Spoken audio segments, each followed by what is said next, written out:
Dhaka medical যাইয়া অনেক আহত নিহত মর্গের লাশ সব জায়গায় খুঁজছি, কোনো জায়গাতে আমার ভাই লাশ পাইনি।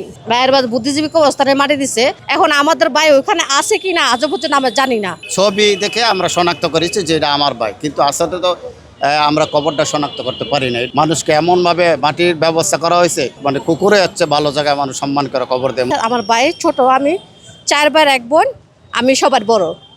আমার বাবা মা সবাই ছোটবেলায় মারা গেছে, ওদের দেখাশোনা আমি করি। আমার বাসায় ছিল আজকে 20 বছর ধরে। এখন কি 20 বছর ধরে একবার দেখাশোনা সব আমি করছি। এখন এরপরে বড় ভাই ছোট ভাই আমার, ওর যখন খুঁজে পাই না তখন আমার বাসা আবার রায়েরবাগে কদমতলী থানার সাথে।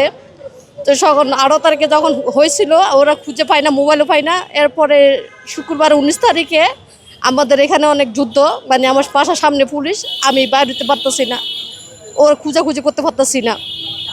পরে আমি আবার 23 তারিখে শুনলাম যে কি না কয় যে কাজলায় অনাথবিন হাসপাতালে 40টা লাশ ছিল। তখন আমি শুনে ওইখানে চিপা চাপা গুলি দিয়ে গেছি, একটা ফাইলে বাইরেছি। যখন পুলিশে ধরবে আপনি কোথায় যাচ্ছেন, আমি বলছি আমি হাসপাতাল যাচ্ছি। এরপরে কি না কয় যে আমি কাজলা গেছি, কাজলা যাই দেখে তো ওরা বলতেছে যে আমরা তো এখানে মর্গে নাই, আমরা ঢাকা মেডিকেল মিরপুরে পাঠাই দিচ্ছি। পরে শুনি আবার ঢাকা মিরপুরে কেন কয় যে ঢাকা মেডিকেলে চলে গেছি। ঢাকা মেডিকেল যাইয়া অনেক আহত নিহত মর্গের লাশ সব জায়গায় খুঁজছি, কোনো জায়গাতে আমার ভাই লাশ পাইনি। এরপরে আবার খুঁজতেছি, থানা জেলা যা আছে সব জায়গায় খুঁজছি, কিন্তু আমার বাইকে পাইনি। কালার এক্সপার্ট, জর্জ স্যাপ এবং মাইল্ড অন হ্যান্ডস টেকনোলজি সমৃদ্ধ অরিক্স ক্রিস্টাল ওয়াশ আপনার লন্ড্রি এক্সপার্ট। এই 8 মাস ধরে আমার ভাইকে ভরতেছে। পরে আঞ্জুমান মফিজুল ইসলাম আমার হাজব্যান্ড গেছিল, ওইখানে ছবি দেখছিল, ওই ছবিটা নিয়ে এসে আমরা ওইখানে এটা আমাদের ভাই, এটা আমাদের ভাই। ওর গেঞ্জি, ওর পরনের এগুলা, ওর মানে চেহারাটা আমাদের সব চিনো হয়ে গেছে। পরে আবার আঞ্জুমান থেকে এরপরে আবার গেছি কেন কাজে শাহবাগ থানায় ওরা বলতেছে যে আমাদের ফাইল আরেকজনে দাবি করছে আমার ভাইকে উত্তরা থানায়। তো এখন এরপরে পাল্টে গেছে উত্তরা থানায়। পরে উত্তরা থানায় গেছি, উত্তরা থানার থেকে এরপরে ওরা কেন কয় যেন আপনাদের জন ভাই, তখন আমাদের আরও কিছু ইয়া দিয়েছিল, প্রমাণ দেখতেছিল। পরে আমার ভাই যে গেঞ্জি পরছিল ওই গেঞ্জি আমার ছোট ভাইয়ের ওই পরছিল। পরে ওই ছবিটা আমার ভাই প্রবেশ করছে ওই থানা পুলিশকে। পরে বলতেছে আপনাকে তো সব মিলছে, তাহলে আপনাকেও এই ডিএনএ টেস্টটা দরকার। আমার একটা ছোট ভাই আর আমার ডিএনএ টেস্ট ওরা করছে, ওরা আবার করে আবেদন জানাইছে যে কি না করছে ডিএনএ টেস্টের জন্য। পরে আমরা এখানে ডিএনএ টেস্ট করলাম, ডিএনএ টেস্ট করার পরে রিপোর্ট আমাদের পক্ষে এসছে। আমাদের ভাই আমনে তো আমাদের ভাই চিনছি, তারপরে সরকারের কাজ করছে। এখন কত হলো আমাদের ভাইকে যে বইয়া কেন কয় যে ইয়াত মারি দিছে, ভাইয়ের বাদ বুদ্ধিজীবী কবরস্থানে মারি দিছে। এখন আমাদের ভাই ওইখানে আছে কি না আজও পর্যন্ত আমরা জানি না। ওরা বলছে আমাদের ভাইকে ওখানে মারি দিচ্ছে, কিন্তু ওইখানে আমাদের ভাই মারি দিছে কিনা সেটাও আমরা জানি না। আমাদের কবরটা শনাক্ত করা হোক, আমাদের ডিএনএ টেস্ট আছে, ডিএনএ টেস্ট অনুযায়ী ওরা কবরটা শনাক্ত করে দাও। গত 18 জুলাই থেকে সন্ধ্যার পরে সে তো যখন জুলাই আবার আন্দোলনে আসেন রাতেই, তখন সে নিখোঁজ হয়ে যায়।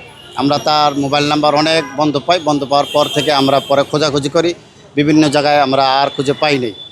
ইতিমধ্যে আমরা জেল হাজত, হাসপাতাল, কলেজ ইত্যাদি যা আছে, মেডিকেল কলেজ সব জায়গায় আমরা খুঁজেছি, সন্ধান পাইনি। পরবর্তীতে আমরা অনেক না পাওয়ার পরে হতাশ হয়ে গেছি। পরবর্তীতে আমরা দোয়া করলাম, আমল টামল করলাম, ইন্না লিল্লাহি ওয়া ইন্না ইলাইহি রাজিউন। আমলের বরকতে আমাদের আবার কেন মনটা চলে আঞ্জুমান মফিদুল্লাহ আবার যাই। আঞ্জুমান মফিদুল ইসলামে যাওয়ার সময় এক ব্যক্তি বলল যে আপনারা ওখানে অনেক বেওয়ারিশ লাশের ছবি আছে, ওখানে আগে দেখেন আপনাদের পরিচিত কোনো লাশ আছে কিনা। পরে স্যারের সাথে কথা বলেন। পরে আমরা গেলাম, আলহামদুলিল্লাহ ওখানে আমাদের লাশের শনাক্ত আমরা পেয়ে গেছি। এরপরে তারা যে লাশে কবর দিল 24শে জুলাই ইয়াতে আমাদের গণকবরে রার বাজার, আমরা কিন্তু কবরটা এখনও দেখতে পারিনি। আমরা আমার ভাইয়ের লাশের কবর শনাক্ত করতে পারিনি। আমরা আমাদের ভাইয়ের লাশের কবর শনাক্ত করতে পারিনি। আমরা কয়েকবার গিয়েছিলাম। তো এখন আমরা চাই সরকারের কাছে অনুরোধ, আমরা আমাদের ভাইয়ের লাশের কবরটা শনাক্ত করে দেওয়া হোক। এই লাশের একটা আইডি আছে, এই লাশের ছবি আছে, এই লাশের মামলা আছে। এই লাশটার আইডিটা ওরা যখন কবর দিছে, কবর দেওয়ার সময় ওই লাশের বরাবর কিন্তু একটা আইডি রাখা দিলেই আমি প্রকাশ করতে পারি যে এইটা আমার লাশ। বিষয়টা কিন্তু সহজ ছিল, যে এই লাশের আইডি আছে, ছবি আছে, সব আছে। তাহলে কবর দেওয়ার সময় কিন্তু পারলে ওখানে একটা আইডি রাখলেই আমি আমার লাশের সন্ধান খুব দ্রুত পেয়ে যাই। আসলে অবহেলা তো হচ্ছে, মানুষকে এমনভাবে মাটির ব্যবস্থা করা হয়েছে কুকুরের চেয়েও মানুষকে সম্মান, মানে কুকুরে হচ্ছে ভালো জায়গায় মানুষ সম্মান করে কবর দিয়ে মনে হয়।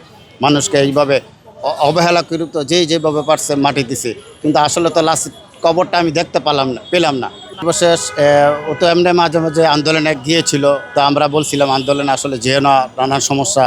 তো বলতেছে দেখুন ছোট ছোট বাচ্চারা দেশের জন্য আন্দোলন করছে, আমরা কেন আন্দোলনে যাব না? অবশ্যই যাব। যেখানে ফেসিস্ট সরকার মানুষকে এইভাবে অন্যায় অত্যাচারভাবে দেশ চলতেছে, এটা হতে পারে না। সে যখন গেল সন্ধ্যাবেলা সে আমার বাসা আসছিল, আমাদের বাসা কথাটা বলল ইত্যাদি।